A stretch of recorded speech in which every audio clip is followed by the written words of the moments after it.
aqui em mais uma aula de História junto com o explicador virtual, professor Jorge Augusto. Então hoje nós vamos caminhar pela Antiguidade Antiga, Hebreus, Persas e os Fenícios. Então a nossa videoaula de número 12, Fenícios, Persas e Hebreus, Antiguidade Oriental Antiga. Iremos iniciar então pela civilização fenícia, essa localizada próximo ao mar Mediterrâneo. Logo, ela vai ser uma civilização ligada ao comércio marítimo. Então vamos lá. Mais um mapinha aqui para a gente pegar a localização da Fenícia, bem aqui próximo ao mar Mediterrâneo. Então vamos ao que interessa. Comércio marítimo, a principal atividade econômica desse povo fenício, muito ligado à sua posição geográfica com saída para o mar Mediterrâneo. Então eram povos extremamente navegadores, que usavam as embarcações então para fazerem a prática do comércio. Próximo slide. Os fatores para o êxito do comércio marítimo. Quais são os fatores que irão proporcionar que a Fenícia fosse esse grande império marítimo? Então nós teremos aqui a escassez de terras férteis, que irão fazer que esse povo se lance ao mar. Segunda, proximidade do mar Mediterrâneo, que era a grande rota comercial do período. Terceiro aqui, os bons portos naturais. O seu litoral era um porto natural. Era fácil de penetrar o seu território e também sair para descobrir novos territórios. E aqui, a abundância de madeira para a indústria naval. Esses fatores fazem com que a Fenícia seja aqui um povo ligado ao comércio marítimo. Então nós temos aspectos geográficos e aspectos naturais que conduzem a essa civilização a esse rumo de comércio marítimo. Próximo slide. Cidades-estado. A Fenícia ela era organizada em cidades-estado. Essas cidades elas eram organizadas diferentemente uma das outras.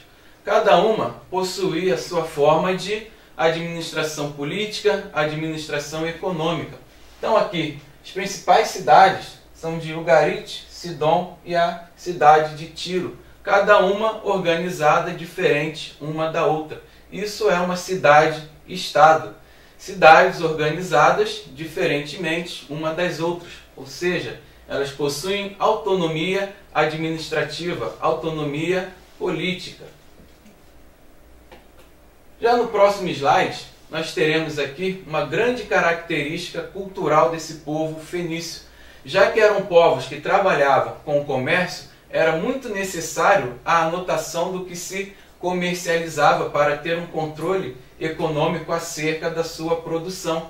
Então, graças ao povo fenício, surge o alfabeto fonético. É a principal característica, o principal legado cultural desse povo que nos ficou até os dias atuais. Então nós temos aqui o alfabeto, claro, que muito diferente do nosso, com A, B, C, D, F, G, H, porém ele já tem questão dos fonemas para se formar as palavras e ajudar em todo o controle administrativo do comércio.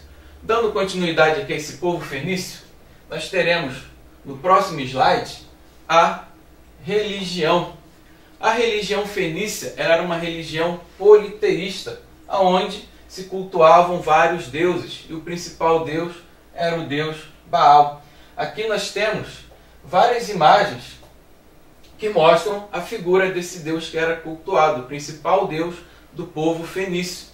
Nunca esquecer que, dentro desse politeísmo, se culta a vários deuses, mesmo havendo o deus principal, as pessoas poderiam adorar vários deuses. Elas não cultuavam um único deus. O culto era aberto a vários deuses. Prosseguindo, organização social da civilização fenícia. No topo da pirâmide, a pirâmide clássica aqui de toda a explicação social, nós teremos o rei, os empresários, os sacerdotes e os altos funcionários do Estado. A elite estará sempre no topo. Essa elite aqui é uma elite privilegiada, onde elas não pagam o imposto e acabam sendo sustentadas pelas classes inferiores. No meio aqui dessa classe social, nós teremos os trabalhadores livres e os pequenos proprietários. São aqueles que fazem toda a produção desse mundo fenício, são eles que sustentam aqui, claro, a primeira classe. E trabalhando aqui para sustentar a classe mediana e a classe principal, nós teremos os escravos. Esses escravos eram sempre adquiridos ou por meio de guerras ou por questão de endividamento. Então nós temos aqui a organização social fenícia, com os reis, os sacerdotes, os altos funcionários no primeiro escalão, no segundo escalão os trabalhadores livres e os pequenos proprietários e os escravos sendo a base dessa sociedade. Vamos seguir ao próximo slide. Civilização persa, que hoje é o Irã. Dentro dessa civilização persa, nós veremos que a administração vai fazer parte da sua principal característica cultural, já que essa civilização persa ela se impõe como um império na antiguidade oriental. Aspectos aqui geográficos, nós teremos aqui toda essa região aqui como o Império Persa, mas o centro do Império, que hoje é o Irã, bem aqui próximo ao Golfo Pérsico, próximo aqui também à Arábia. Então, esse território aqui, ela praticamente conquista todo o Oriente. Então é isso que nós vamos ver, como que essa civilização parte para a conquista de todo um território. Sempre lembrando que o conceito de império é um vasto território de terras dominado por um rei ou por um imperador. Então nós vamos ver como que vai se consolidar esse domínio persa por essa região. A evolução política desse povo aqui. Nós vamos ver que vários povos irão compor essa civilização. Teremos os povos indo-europeus, os medos do norte e os persas ao sul, que vão ocupar o planalto iraniano, onde surge essa civilização iraniana. Depois aqui, a escassez de terras também vai forçar a uma expansão territorial. A falta de terras no lugar sempre faz a busca aqui de novos territórios. Era importante a produção agrícola para a sustentabilidade desses povos. Cambises, sucessor de Ciro I, conquistou o Egito e, no entanto, morreu jovem. Esse aqui foi o rei persa que vai dar início a toda essa conquista territorial, a ampliar território, já que era necessário manter esse império sempre crescendo. E Dário I notabilizou-se por organizar administrativamente o vasto império persa. Dário I é aquele rei que, ao perceber que sozinho não era possível controlar toda aquela região, ele vai dividir o Império Persa em vários distritos, como conhecemos hoje como estados. A essas divisões administrativas, ele vai dar o nome de satrapias, que eram organizações onde, em cada lugar, era dividida por um auxiliar seu, onde esse auxiliar do rei era chamado de sátrapa. Então, Dário I, ao perceber que ele não iria conseguir administrar sozinho todo o território, ele divide esse seu território em satrapias. E a partir daí, em cada satrapia, ele vai colocar um sátrapa para ajudar nessa sua administração. Daí, esse legado cultural administrativo desse povo persa. Próximo slide, a religião persa. A religião persa ela é marcada pelo zoroatrismo, que defende a constante luta entre o bem e o mal. É uma religião também politeísta, onde eles pregam a constante luta entre o bem e o mal. O pensador, o grande líder religioso é o Zoroastro ou o Zaratustra, daí esse nome, zoroatrismo.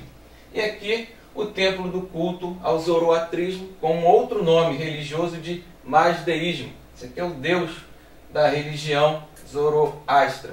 Seguindo aqui, próximo slide, chegamos ao povo hebreu. O povo hebreu ele vai nos deixar como característica cultural o monoteísmo. Ele é a primeira civilização monoteísta que, através da crença em um único Deus, fornece aqui os fundamentos religiosos para a formação do cristianismo e do islamismo.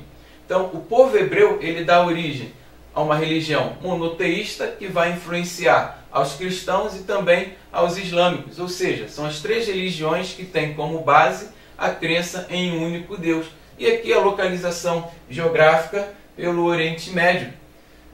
Se olharmos atualmente, é a região de conflitos por territórios entre israelenses e entre os árabes palestinos.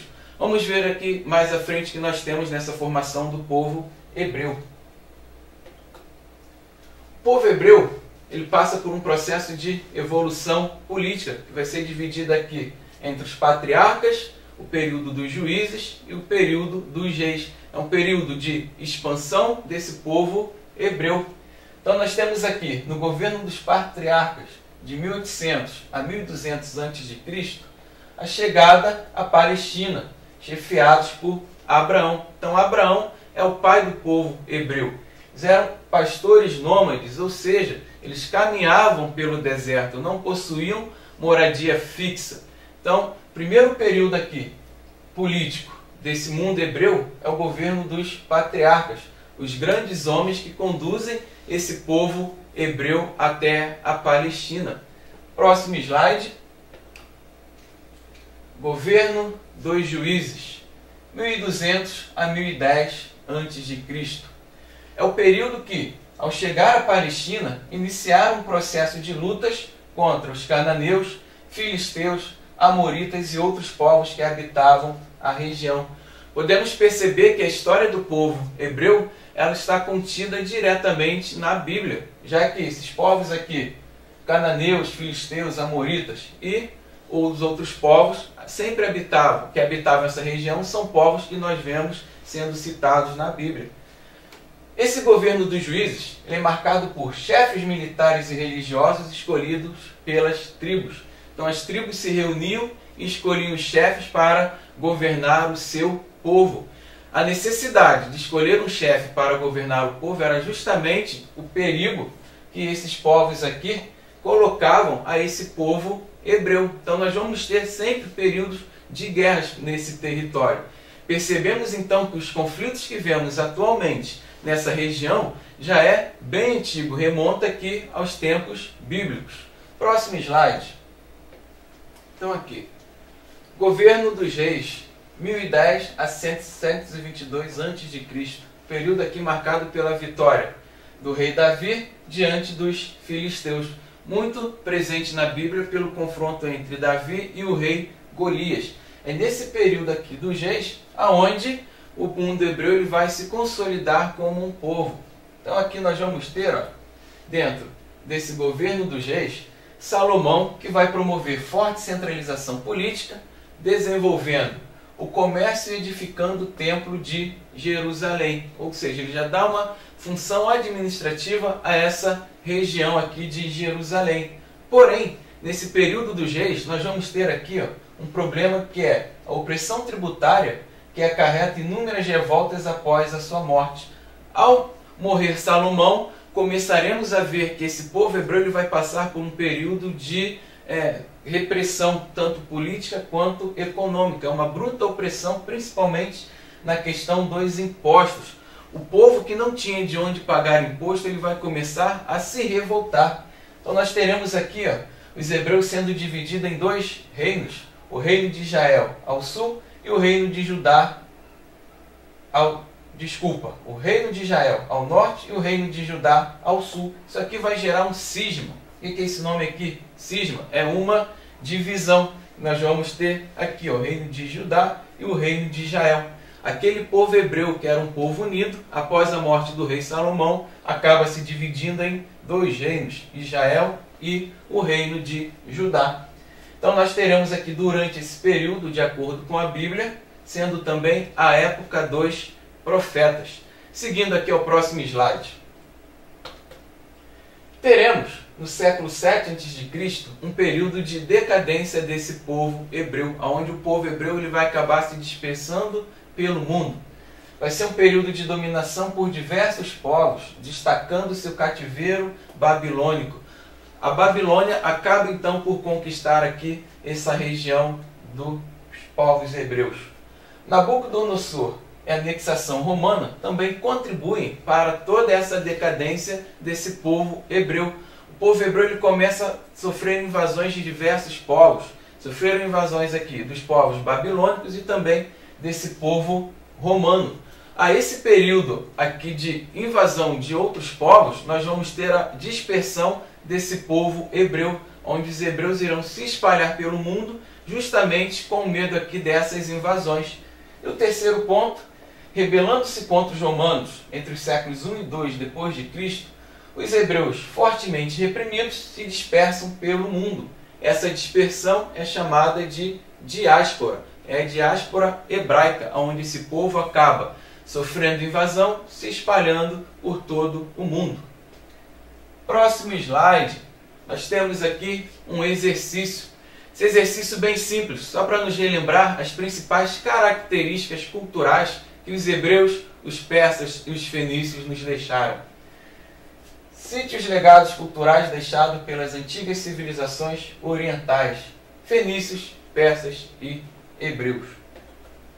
A resposta é: os fenícios, um alfabeto fonético; os persas, a administração; e os hebreus nos deixaram o monoteísmo.